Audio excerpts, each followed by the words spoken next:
New news! Hot Wheels RC Monster Truck is taking on an obstacle course. We go to sports. That's right, the obstacle course is set up and ready to go. The Hot Wheels Monster Truck will go through the Swinging Ball Gauntlet, the Tunnel of Terror, the Mega Jump, and many others to see if it has what it takes to become a champion.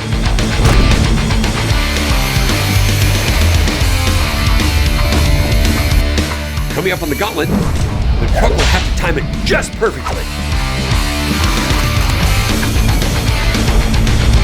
I've heard of dodgeball, but this is ridiculous. Let's see that again.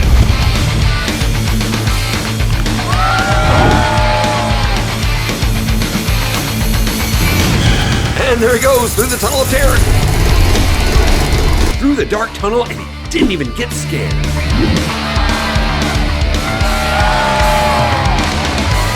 Up the rickety bridge.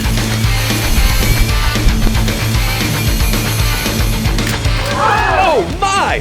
What a fall! Show me that again.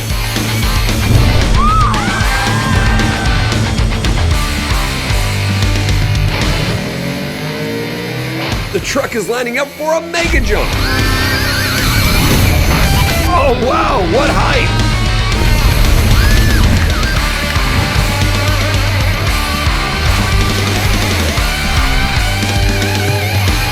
And there you have it, a flawless run by the Hot Wheels RC Monster Truck. Wow, what a day! Stay tuned for more Hot Wheels Monster Truck action.